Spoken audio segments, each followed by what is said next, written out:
नमस्कार दोस्तों, स्वागत है आपका एक बार फिर से रावत सिंधी क्लासेस में। तो दोस्तों, आज के सेशन में हम बात करेंगे उत्तराखंड की अशासकीय विद्यालय शिक्षक भर्ती 2025 के बारे में। तो इस सेशन में हम एक अशासकीय नहीं बल्कि 4 से 5 अशासकीय विद्यालयों की वैकेंसी के बारे में बात करेंगे। और इसमें यहाँ पे जो पोस्ट हमें देखने के लिए मिलेगी वो LT में है और प्रवक्ता यानी कि लेक्चरार में है पोस्टें हमें देखने के लिए मिल रही है। और आपको पता है कि जो अशासकीय विद्यालय में जो वैकेंसी होती है, जो ये भर्ती होती है, ये परमानेंट सरकारी टीचर की वैकेंसी होती है। तो परमानेंट आप यहाँ पे अगर आप फॉर्म अप्लाई करते हो तो आप यहाँ पे परमानेंट सरकारी टीचर बनने का जो आपके पास एक बेहतरीन मौका यहाँ पे रहने वाला है। और सैलरी की बात करेंगे तो सैलरी जो आपको पता है कि सैलरी यहाँ पे आपकी 60 से 80 हज़ार रुपये आपकी यहाँ पे क्या रहती है, सैलरी स्टार्टिंग सैलरी यहाँ पे रहती है। और सबसे बड़ी बात यह है कि यहाँ पे आपको कोई एग्ज़ाम नहीं देना पड़ता है, यहाँ पे मेरिट बनती है। और मेरिट बनने के बाद आपका क्या लिया जाता है, इंटरव्यू लिया जाता है और इंटरव्यू के बाद आपका सिलेक्शन किया जाता है। तो वीडियो को अंत तक ज़रूर देखें ताकि आपको पता चल सके कि कितने शासकीय विद्यालयों में यहाँ पे वैकेंसी आई है और कैसे आपको फॉर्म अप्लाई करना है और कैसे आपको DD बनाना है और क्या क्या उसमें आपको डॉक्यूमेंट सबमिट करना है। क्योंकि यहाँ पे कई लोगों के जो ये फॉर्म होते हैं क्या हो जाते हैं, रिजेक्ट भी हो जाते हैं। इससे पहले वाली जो वीडियो हमने देखी थी वहाँ पे हमने बताया था कि कितने लोगों का वहाँ पे फॉर्म रिजेक्ट हुआ था। तो इसलिए वीडियो को अंत तक ज़रूर देखें, ध्यान से देखें ताकि आपको सारी इन्फॉर्मेशन डिटेल में मिल सके। तो चलिए शुरू करते हैं। सबसे पहले जो वैकेंसी हमें यहाँ पे देखने के लिए मिल रही है ये कार्यालय प्रबंधक इंटरमीडिएट कॉलेज फेरूपुर रामखेड़ा हरिद्वार से देखने के लिए मिल रही है।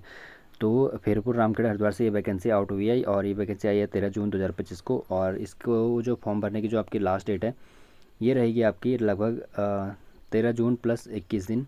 जब फॉर्म आउट होता है तो उससे 21 दिन के बाद आपकी फॉर्म रहती है।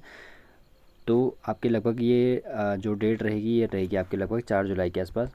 तो फॉर्म भरने की जो आपकी लास्ट डेट है वो 4 जुलाई है। तो 4 जुलाई तक आप इस फॉर्म को अप्लाई कर सकते हो। और इसमें आपको एक सब्जेक्ट नहीं बल्कि किसी भी सब्जेक्ट से आपने B.Ed किया तो सारे सब्जेक्ट की यहाँ पे पोस्ट हमें देखने के लिए मिल रही है। तो LT में यहाँ पे पोस्ट है। और सबसे पहले बात करते हैं यहाँ पे हिंदी की। तो सहायक अध्यापक LT में हिंदी की पोस्ट है। लेवल जो ग्रेड पे आपका सैलरी वेतनमान रहेगा वो लेवल 7 का वेतनमान यहाँ पे रहता है। ठीक है, जो एक गवर्नमेंट टीचर का रहता है तो सेम वेतनमान यहाँ पे रहता है। लगभग जो आपकी सैलरी स्टार्टिंग सैलरी जो आपकी होगी वो 60 हज़ार से 60 हज़ार और 80 हज़ार के आसपास आपकी स्टार्टिंग सैलरी रहने वाली है। वैसे भी आपको पता है कि आप जो लेवल 8 का जो वेतनमान है वो लागू होने वाला है और उसके बाद आपकी सैलरी तो और बढ़ने वाली है। यहाँ पे पदों की बात करते हैं तो 2 पद यहाँ पे रहने वाले हैं हिंदी में, एक अनुसूचित जाति का है और एक OBC में है। और जो आपकी योग्यता शैक्षिक योग्यता की बात करते हैं, जो आपकी अर्हता है वो आपकी क्या होना चाहिए, UG होना चाहिए और प्लस आपके पास B.Ed होना चाहिए। और साथ ही साथ प्लस आपके पास अगर LT की पोस्ट है तो यहाँ पे आपके पास UTET फर्स्ट या फिर CTET फर्स्ट आपके पास होना चाहिए। ये आपकी योग्यता है। और एज लिमिट की बात करते हैं तो यहाँ पे मिनिमम 21 साल और मैक्सिमम यहाँ पे 42 साल की आपकी एज होनी चाहिए। अगली जो पोस्ट है वो सहायक अध्यापक LT में LT की सामाजिक विज्ञान की पोस्ट है। तो सामाजिक विज्ञान का मतलब होता है यहाँ पे SST, आपको पता होगा। तो SST यानी कि सोशल स्टडी या फिर सोशल साइंस, सामाजिक विज्ञान। ठीक है, तो अगर आपने सामाजिक विज्ञान से B.Ed किया है तो आपको यहाँ पे फॉर्म अप्लाई कर लेना चाहिए। तो यहाँ पे तीन पद हैं यहाँ पे। एक अनारक्षित महिला का है। तो अनारक्षित महिला यानी कि जनरल वूमेन। तो जनरल वूमेन के पास यहाँ पे एक बेहतरीन मौका है क्योंकि जनरल वूमेन की बहुत सारी महिलाएं कम होती हैं और आपकी यहाँ पे मेरिट कम जाएगी और आपके सिलेक्शन के चांस यहाँ पे क्या है, बढ़ जाएंगे। तो इस फॉर्म को कि केवल क्या कौन भर सकते हैं, जो जनरल वूमेन है केवल वही भर सकती हैं। और दूसरी जो पोस्ट है यहाँ पे अनारक्षित की है, दूसरी पोस्ट जनरल की है। अनारक्षित यानी कि जनरल की पोस्ट है। तो जनरल की जो पोस्ट है यहाँ पे एक पोस्ट है SST में। तो इस पोस्ट के लिए हर कोई आवेदन कर सकता है, चाहे आप SC ST से हो या फिर OBC से हो, बिलोंग करते हो कैटेगरी से हो या फिर EWS से हो। तो किसी भी कैटेगरी से तो आप जनरल वाली पोस्ट को अप्लाई कर सकते हैं। क्योंकि आप तो वीडियो को आप ध्यान से देखिए ताकि आपके सारे डाउट क्लियर हो जाएंगे। तो आप वीडियो को अंत तक नहीं देखते हैं या फिर ध्यान से शायद नहीं देखते हैं, इसलिए आपके डाउट क्या रह जाते हैं, बच जाते हैं। नहीं तो किसी भी वीडियो में हम क्या करते हैं, आपके सारे डाउट क्लियर करने की कोशिश करते हैं। तो यहाँ पे जो जनरल की पोस्ट है आपको ये बता दिया गया है कि जो जनरल की पोस्ट है इसके लिए हर कोई अप्लाई कर सकता है, चाहे आप किसी भी कैटेगरी से बिलोंग करते हो तो आप इस फॉर्म को अप्लाई कर सकते हो। अगला जो पद है यहाँ पे EWS के लिए है। तो EWS के लिए रखा गया है एक पोस्ट। तो यहाँ पे केवल जो EWS वाले अभ्यर्थी हैं वही यहाँ पे क्या कर सकते हैं, अप्लाई कर सकते हैं, क्योंकि ये वहाँ पे EWS वालों के लिए क्या हो गई है, रिजर्व हो चुकी है। ठीक है, और अगर आपका EWS है तो EWS सर्टिफिकेट भी आपका क्या होना चाहिए, जो ये फॉर्म की ऑनलाइन डेट अप्लाई की डेट है यहाँ तक आपको क्या होना चाहिए, वैलिड होना चाहिए। और अगर आपका EWS बना है तो सोच समझ के EWS का यूज़ कीजिए, क्योंकि EWS की जो अभी जांच पड़ताल हो रही है वो बहुत गहन जांच पड़ताल हो रही है। अगर आपने ईडब्ल्यूएस का कोई फर्जी प्रमाण पत्र अभी बनाया है तो आप उसको लगाने से बचिए, और अगर आपने फर्जी बनाया है तो आप उसके मत लगाइए, क्योंकि यहाँ पे ईडब्ल्यूएस की क्या हो रही है, छानबीन बहुत गहन तरीके से, बहुत गहरे तरीके से यहाँ पे होने वाली है। ठीक है। और अभी आपको पता होगा कि जो ईडब्ल्यूएस के जो प्रमाण पत्र हैं, अगर आप अब ईडब्ल्यूएस का प्रमाण पत्र बनाते हो तो इसके लिए एक लंबी प्रक्रिया से आपको गुजरना पड़ेगा, और साथ ही जो इसके जो तहसीलदार के द्वारा ये जारी किया जाता है तो तहसीलदार के सामने आपको क्या होना पड़ता है, प्रस्तुत होना पड़ता है। पहले तो ये था कि यहाँ पे कोई भी यहाँ ईडब्ल्यूएस का प्रमाण पत्र बना लेता था। अगली जो पोस्ट है ये सामाजिक एलटी विज्ञान की पोस्ट है। तो एलटी विज्ञान में यहाँ पे 2 पद हैं, एक अनारक्षित महिला के लिए है और एक अनुसूचित जाति के लिए। अगली पोस्ट है एलटी अंग्रेजी के लिए है। तो एलटी अंग्रेजी में 2 पद हैं, एक अनारक्षित के लिए और एक ओबीसी के लिए यहाँ पे रखा गया है। अगली जो है गणित की पोस्ट है, और गणित में यहाँ पे 2 पद रखे गए हैं। एक अनुसूचित जाति की महिला होनी चाहिए, या पहले तो आपको वोमेन होना चाहिए, दूसरा आपको अनुसूचित जाति से होना चाहिए। तो महिलाओं के लिए यहाँ पे एक बेहतरीन मौका है। और दूसरा जो पोस्ट है वो गणित की, वो अनारक्षित के लिए है। तो जो जनरल वाले कैंडिडेट हैं वो यहाँ पे फॉर्म अप्लाई कर सकते हैं। अगली ड्राइंग की पोस्ट है। तो ड्राइंग के बच्चे बहुत दिन से इनकी क्वेरी आ रही थी ड्राइंग वालों के लिए। तो ड्राइंग के जो अभ्यर्थी हैं इनकी 1-2 पोस्ट कम आती हैं, और आती भी हैं तो इन्हें पता नहीं चलता। तो ड्राइंग के जो अभ्यर्थी हैं वो ज़रूर से यहाँ पे अप्लाई कर लीजिए, क्योंकि वैसे भी आपकी पोस्टें बहुत कम आती हैं। और एलटी की बात करते हैं तो उत्तराखंड में 2020 से जब ये आपकी ड्राइंग की वैकेंसी आई है तो तब से यहाँ पे एक भी ड्राइंग में वैकेंसी क्या भर्ती नहीं हुई है। तो ड्राइंग वालों का यहाँ पे सबसे बुरा हाल है। तो इसलिए आप ड्राइंग से हैं तो आपको ये फॉर्म अप्लाई ज़रूर करना चाहिए। तो यहाँ पे एक पद है, और वो किसके लिए, अनारक्षित महिला के लिए, यानी कि जनरल वुमेन के लिए वो पद रखा गया है। अगली जो पोस्ट है वो एलटी संस्कृत से है। तो एलटी संस्कृत में यहाँ पे एक पद है, और वो अनारक्षित के लिए, यानी कि जनरल के लिए। तो और आपकी जो एज रहेगी वो एज आपकी 21 से 42 साल यहाँ पे सेम रहने वाली है। बात करते हैं आपको फॉर्म कैसे अप्लाई करना है। तो फॉर्म अप्लाई करने के लिए आपको क्या करना है, सबसे पहले जो प्रोसेस, आपको एक डीडी बना लेना है। और डीडी आपको बनाना है 300 रुपये का डीडी बनाना है। और वो किसके नाम से बनाना है, तो ये डीडी आप किसी भी बैंक से बना सकते हो, एसबीआई से बना सकते हो, या फिर आपको पोस्टल ऑर्डर बनाना है। तो ध्यान से समझिए, जो आपको डीडी बनाना है वो आपको बनाना है मुख्य शिक्षा अधिकारी हरिद्वार के नाम से बनाना है। आप डीडी बनाना चाहोगे तो आपको पूछा जाएगा किसके नाम से बनाना है, तो आप वहाँ पे बता देना कि मुझे मुख्य शिक्षा अधिकारी हरिद्वार के नाम से 300 रुपये का डीडी बनाना है। 300 रुपये का डीडी बनाने के बाद आपको क्या करना है, चले जाना है हरिद्वार में, कार्यालय मुख्य शिक्षा अधिकारी हरिद्वार, इनके कार्यालय में जाना है और वहाँ पे इनको डीडी दे देना है। और जब आप इनको डीडी दोगे तो वो आपको वहाँ से फॉर्म देंगे, और फॉर्म आपको लेके ऑफलाइन वहाँ पे अप्लाई कर लेना है। ठीक है। तो फॉर्म के साथ आपको क्या करना है, अपने जो जितने भी डॉक्यूमेंट हैं वो सारे वहाँ पे भर देने हैं, और वो सारे वहाँ पे फॉर्म जो डॉक्यूमेंट आपको वो लगा देने हैं। डॉक्यूमेंट आपको 10th का, 12th का, BA, UG, PG, BEd, UTET हो गया, और यूटेट का हो गया, प्लस आपका डोमसाइल हो गया, क्योंकि आपको उत्तराखंड का स्थायी निवासी होना चाहिए। और साथ ही साथ जो आपका एम्प्लॉयमेंट ऑफिस है, सेवायोजन कार्यालय में भी आपको पंजीकरण होना आवश्यक है। तो एम्प्लॉयमेंट ऑफिस का जो सर्टिफिकेट है वो भी आपको भेजना है, यूटेट का भी भेजना है, और डोमसाइल आपको भेजना है। ठीक है। तो ये इस अशासकीय विद्यालय की प्रक्रिया को आपने समझ लिया, फॉर्म भरने की प्रक्रिया कि आपको कैसे फॉर्म भरना है। तो आप आने वाले जितने भी अशासकीय विद्यालय के फॉर्म होते हैं वो सबकी प्रक्रिया क्या होती है, सेम होती है, जो हम आगे वीडियो में देखेंगे।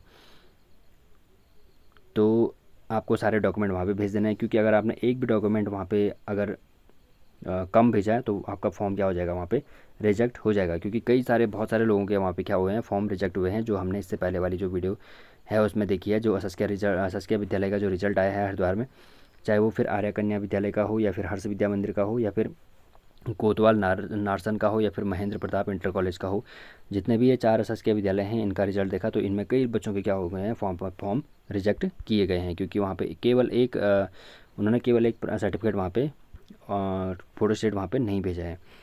तो आपको सारे जो डॉक्यूमेंट हमने बताए हैं वो आपने सारे क्या करने हैं, भेजने हैं वहाँ पे। ठीक है। इसके बाद आपको क्या करना है, जो आपका फॉर्म भरने का जो आपका लिफाफा है, उस फॉर्म भरने के लिफाफे आपको क्या करना है, बाईं तरफ लेफ्ट साइड में आपको क्या लिखना है, आवेदन पत्र के लिफाफे के बाईं ओर आपको पदनाम लिख देना है। पदनाम लिखना है, पदनाम क्या है, एलटी है, एलटी यानी कि सहायक अध्यापक लिख देना है। और दाईं ओर आपको क्या लिखना है, यहाँ पे जैसे राइट साइड ये है तो राइट साइड आपको विद्यालय का नाम अंकित कर देना है, जो भी यहाँ पे विद्यालय का नाम दिया गया है। ठीक है। तो ये लिख देना, और ये आपको स्पीड पोस्ट कर लेना है। और स्पीड पोस्ट आपको किस पते पर भेजना है, ये भेज देना है आपको अधिकारी हरिद्वार के कार्यालय में पंजीकृत डाक से भेज देना है आपको, किसके पते पे, ये भेजना है आपको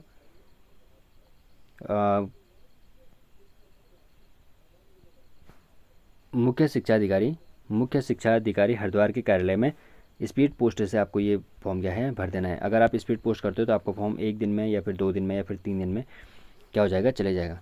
और दूसरी बात ये क्वेरी आ रही थी कि अगर आप ये हरिद्वार से वैकेंसी आई है तो क्या हरिद्वार के अलावा के जो अदर डिस्ट्रिक्ट हैं जो बच गए हैं, अदर डिस्ट्रिक्ट जो 12 डिस्ट्रिक्ट अदर बच गए हैं, तो वो यहाँ पे फॉर्म अप्लाई कर सकते हैं। तो बिल्कुल जी हाँ, आप किसी भी डिस्ट्रिक्ट से हैं, आप केवल उत्तराखंड का अस्थायी निवासी होना चाहिए और आप किसी भी डिस्ट्रिक्ट से हैं तो आप ये फॉर्म को क्या कर सकते हैं, अप्लाई कर सकते हैं। तो ये देखा हमने जो पहला विद्यालय है यहाँ पे एसएसके का कार्यालय प्रबंधक इंटरमीडिएट कॉलेज फेरोपुर का। इसके बाद बात करते हैं अगले विद्यालय की। तो अगला जो विद्यालय है वो यहाँ पे हमें रिमाउंट डिपो पूर्व माध्यमिक विद्यालय हेमपुर काशीपुर उधम सिंह नगर। तो ये यूएस नगर से ये पोस्ट आउट हुई है और ये पोस्ट जो आपकी आई है ये 20 जून 2025 को आउट हुई है। तो इसकी जो फॉर्म भरने की जो लास्ट डेट रहेगी वो आपकी 21 दिन के बाद रहेगी, यानी कि आपकी जो 11 जुलाई को इसकी फॉर्म भरने की जो लास्ट डेट रहने वाली है। यहाँ पे जो फॉर्म पोस्ट की बात करते हैं तो पोस्ट की जो यहाँ पे रहने वाली है सहायक अध्यापक एलटी में पोस्ट है और एलटी में अंग्रेजी की पोस्ट है। अंग्रेजी में यहाँ पे एक पद है और वो पद क्या है, सामान्य जाति आर्थिक रूप से कमज़ोर वर्ग के लिए, यानी कि ईडब्ल्यूएस की यहाँ पे ये पोस्ट है। वेतन आपका सेम है, वेतनमान आपका लेवल 7 का रहेगा, यानी कि 60,000 से 80,000 रुपये आपकी सैलरी रहने वाली है। शैक्षिक योग्यता की बात करते हैं तो शैक्षिक योग्यता आपकी वही जो हमने इससे पहले देखा एलटी में, वही आपकी शैक्षिक योग्यता यहाँ पे भी रहने वाली है। यूजी हो गया, बीएड हो गया और UTET first, UTET CTET first आपके पास होना चाहिए। आवेदक आयु की बात करते हैं तो आपकी आयु भी आपकी वही होनी चाहिए, 21 से 42 साल आपकी आयु यहाँ पे होनी चाहिए।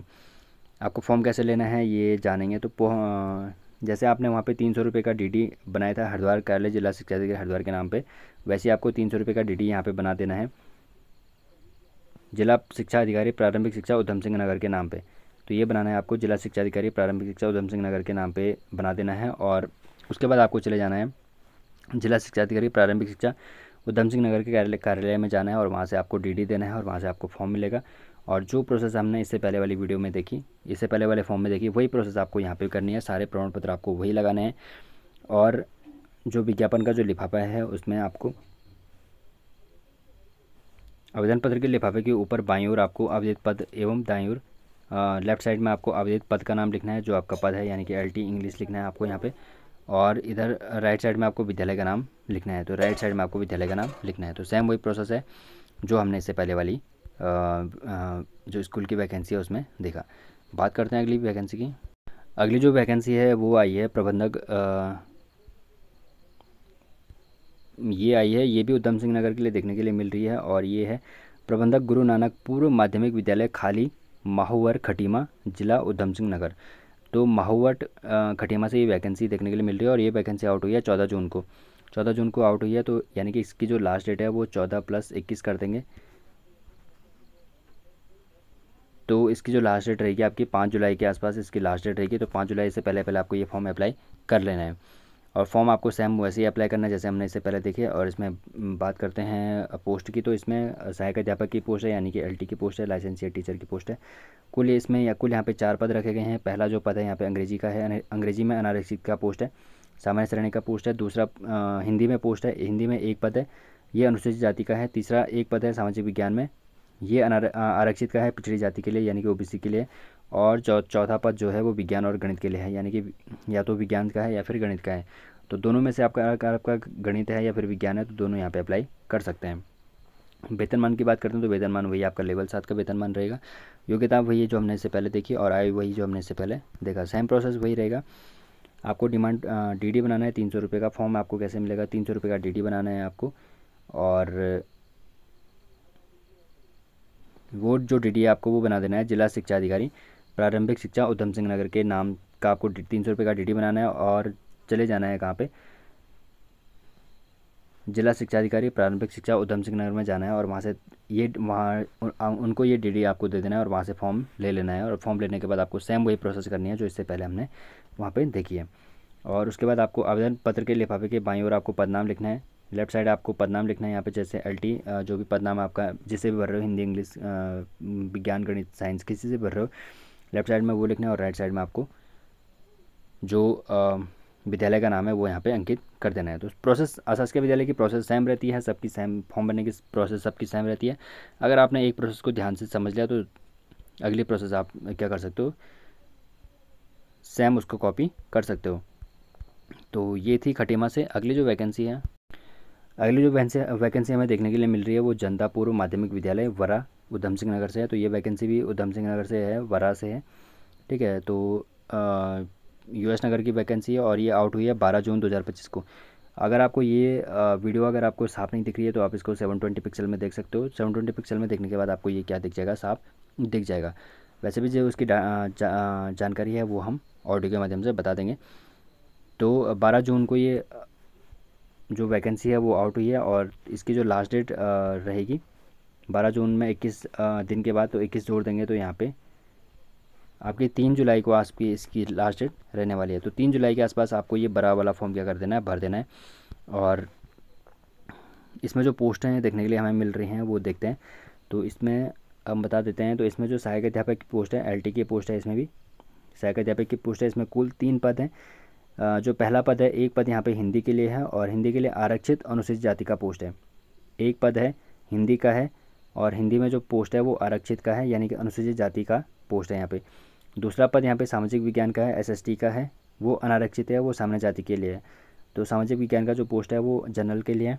तीसरा जो पोस्ट है वो विज्ञान गणित के लिए है, विज्ञान या तो विज्ञान के लिए या फिर विज्ञान गणित के लिए, तो दोनों भर सकते हो। और ये पिछड़ा वर्ग के लिए, ये जो पोस्ट है ये OBC के लिए यहाँ पे रहने वाली है। वेतनमान आपका लेवल 7 का रहेगा। योग्यता जो हमने इससे पहले देखी, आयु सेम वही रहेगी आपकी। और जो फॉर्म आपको कहाँ से मिलेगा ये देखते हैं। तो आपको 300 रुपये का DD बना देना है, किसके नाम पे, ये बना देना है आपको जिला शिक्षाधिकारी प्रारंभिक शिक्षा उधम सिंह नगर के नाम से बना देना है 300 रुपये का DD। और DD लेके आपको चले जाना है कार्यालय जिला शिक्षाधिकारी प्रारंभिक शिक्षा उधम सिंह नगर में जाना है और वहाँ पे 300 रुपये का DD देना है और वहाँ से फॉर्म ले लेना है। और फॉर्म भरने की सेम प्रोसेस वही करनी है जो इससे पहले हमने देखी थी। आवेदन पत्र के लिफाफे के बाईं ओर आपको क्या करना है, लेफ्ट साइड में आपको पद नाम लिख देना है, जैसे LT, हिंदी, इंग्लिश जो भी है आपका, विज्ञान, साइंस, गणित जो भी है वो लिख देना है। और दाईं ओर आपको विद्यालय का नाम यहाँ पे अंकित कर देना है। और उसके बाद आपको स्पीड पोस्ट कर देना है किसके नाम पे, जिला शिक्षाधिकारी प्रारंभिक शिक्षा उधम सिंह नगर के कार्यालय में। इस पते पर आपको क्या कर देना है, स्पीड पोस्ट कर देना है। तो स्पीड पोस्ट करोगे तो आपको ये आपका फॉर्म 1 दिन में या 2 दिन में आपको यहाँ पे उधम सिंह नगर जिला शिक्षाधिकारी उधम सिंह नगर के कार्यालय में क्या हो जाएगा, पहुँच जाएगा।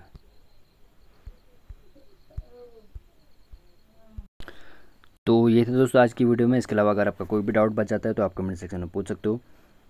अगर आपको वीडियो पसंद आए तो वीडियो को लाइक कीजिए, ज़्यादा से ज़्यादा लोगों तक इस वीडियो को शेयर कीजिए ताकि और लोगों को भी पता चल सके कि किस अशासकीय विद्यालय में आपकी वैकेंसी आई है। साथ ही जो आपका अशासकीय विद्यालय के जो रिजल्ट होते हैं उनको जानने के लिए वीडियो को जो चैनल होता है चैनल को सब्सक्राइब ज़रूर कीजिए ताकि जो इसी तरह की अपडेटेड इन्फो होती है वो सबसे पहले आप तक पहुँच सके। तो मिलते हैं दोस्तों अगली वीडियो में, तब तक के लिए धन्यवाद।